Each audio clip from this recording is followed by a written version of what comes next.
BLM Kerala, Tamil Nadu, Pondicherry. തദ്ദേശ തെരഞ്ഞെടുപ്പിന് ശേഷം കേരള രാഷ്ട്രീയത്തിൽ ഏറെ ചർച്ച ചെയ്യപ്പെട്ടത് രണ്ട് പ്രധാന മുന്നണികളിലെ രണ്ട് പ്രധാന ഘടകകക്ഷികളുടെ വിജയമാണ്.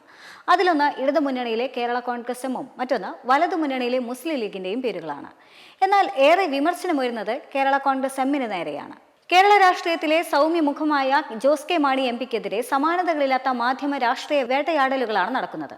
തദ്ദേശ തെരഞ്ഞെടുപ്പ് ഫലത്തിൽ ഇടതുമുന്നണി ഒന്നാകെ പ്രതിരോധത്തിലായപ്പോൾ ജോസ് കെ മാണി മാത്രം വേട്ടയാടപ്പെടുന്നു എന്നത് ജോസ് കെ മാണിയുടെ ശക്തി തന്നെയാണ് വ്യക്തമാക്കുന്നത്.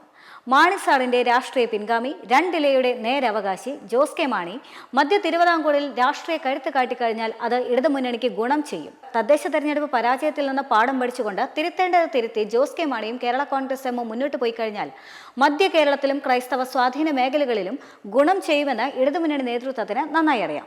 തദ്ദേശ തെരഞ്ഞെടുപ്പ് ഫലപ്രഖ്യാപനത്തിന് തൊട്ടു പിന്നാലെ PJ ജോസഫ്, മോൻസ് ജോസഫ് ഉൾപ്പെടെ ജോസഫ് വിഭാഗം നേതൃത്വം ഒന്നാകെ കേരള കോൺഗ്രസ് എമ്മിനെ UDFിലേക്ക് എടുക്കരുത് എന്ന അഭിപ്രായ പ്രകടനം നടത്തിയിരുന്നു. അതിന് പിന്നാലെയാണ് നവമാധ്യമങ്ങളിൽ ജോസ് കെ മാണിക്കെതിരെ PR ഗ്രൂപ്പിനെ രംഗത്തിറക്കിക്കൊണ്ട് ശക്തമായ സൈബർ ആക്രമണം അഴിച്ചുവിട്ടിരിക്കുന്നത്. ജോസഫ് വിഭാഗമാണ് ഇതിന് പിന്നിലെന്നാണ് ആരോപണം. എന്നാൽ മുന്നണി വിപുലീകരണത്തെക്കുറിച്ച് UDF നടത്തുന്ന ചർച്ചകളിൽ ആദ്യം ഉയർന്നു കേൾക്കുന്ന പേര് ജോസ് കെ മാണിയുടേതും അദ്ദേഹത്തിന്റെ പാർട്ടിയുടേതുമാണ്. ഈ സാഹചര്യത്തിൽ ജോസ് കെ മാണിയെ ഭയക്കുന്നവർ UDFിൽ ഉണ്ട് എന്നത് വ്യക്തവുമായി. കോട്ടയവും പാലായും മാത്രമല്ല, ക്രൈസ്തവ സ്വാധീന മേഖലകളിൽ ജോസ് കെ മാണി നിർണായക ശക്തിയാണ് എന്ന ബോധ്യം CPMനെ പോലെ തന്നെ കോൺഗ്രസിനുമുണ്ട്. CPMന്റെ കമ്മ്യൂണിസ്റ്റ് പ്രത്യയശാസ്ത്രവും ജോസ് കെ മാണിയുടെ ക്രൈസ്തവ രാഷ്ട്രീയവും ഒന്നിച്ചു നിന്നു കഴിഞ്ഞാൽ UDFിനെ ചെറുത്തു തോൽപ്പിക്കാനാകുമെന്ന് LDF നേതൃത്വം തിരിച്ചറിയുന്നുണ്ട്. ഈ സാഹചര്യത്തിലാണ് ജോസ് കെ മാണി വേട്ടയാടപ്പെടുന്നത് എന്ന കാര്യം തിരിച്ചറിയേണ്ടതുണ്ട്. പരമ്പരാഗത കോൺഗ്രസ് വോട്ട് ബാങ്കിൽ ജോസ് കെ മാണിക്ക് സ്വാധീനം ചെലുത്താൻ കഴിയുമെന്നത് UDFിനെ ആശങ്കപ്പെടുത്തുന്നുണ്ട്. LDFിലാകട്ടെ അർഹമായ പരിഗണന കേരള കോൺഗ്രസ് എമ്മിന് CPM നൽകുന്നുണ്ട്.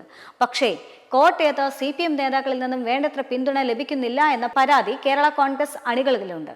പാലായിൽ അദ്ദേഹത്തിന്റെ തോൽവിയിൽ വരെ കോട്ടയത്തെ ഉന്നതരായ ചില CPM നേതാക്കൾക്ക് പങ്കുണ്ടെന്ന ആരോപണവും അവർക്കുണ്ട്. പാലായിലെ ജോസ് കെ മാണി വിരുദ്ധന്മാരും ഈ നേതാക്കൾക്ക് നല്ല ചങ്ങാത്തമാണത്രേ. കേരള കോൺഗ്രസിനെ മാറി ചിന്തിപ്പിക്കാൻ പ്രേരിപ്പിക്കുന്ന പ്രധാന ഘടകങ്ങളിൽ ഒന്നും ഇത് തന്നെയാണ്. എന്നാൽ അതേസമയം തന്നെ ക്രൈസ്തവ വോട്ട് സമാഹരിക്കാനുള്ള ആയുധമാക്കി ഇടതുപക്ഷ ജനാധിപത്യ മുന്നണി ജോസ് കെ മാണിയെ കാണുമ്പോൾ BJP ക്രൈസ്തവ വോട്ട് സ്വാധീനിക്കാൻ നടത്തുന്ന നീക്കങ്ങളെ തടയുക എന്ന ലക്ഷ്യവും അതിന് പിന്നിലുണ്ട്. കേരള കോൺഗ്രസ് എമ്മിനെ ഈ പ്രതികൂല സാഹചര്യത്തിലും ഒറ്റക്കെട്ടായി ജോസ് കെ മാണി നയിക്കുമ്പോൾ അത് അദ്ദേഹത്തിന്റെ നേതൃപാടവത്തിന്റെ തെളിവ് തന്നെയാണ്. പാല വീണ്ടും നഷ്ടപ്രതാപം വീണ്ടെടുക്കുമെന്ന് ജോസ് കെ മാണി കണക്ക് കൂട്ടുന്നത് എതിരാളികളെയും പഴയ ചില ചങ്ങാതിമാരെയും ആശങ്കയിലാക്കുക എന്നത് തന്നെയാണ് യാഥാർത്ഥ്യം.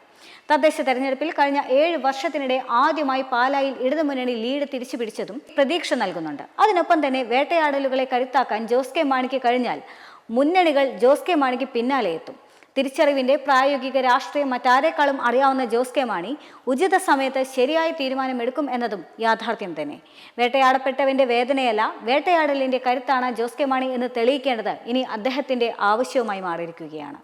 മെമ്പർമാരുടെ നിക്ഷേപങ്ങൾക്ക് ഉയർന്ന ലാഭവിഹിതം നൽകുന്ന കേന്ദ്ര സർക്കാർ സഹകരണ registered society Bharat Lajna multi state housing cooperative society limited.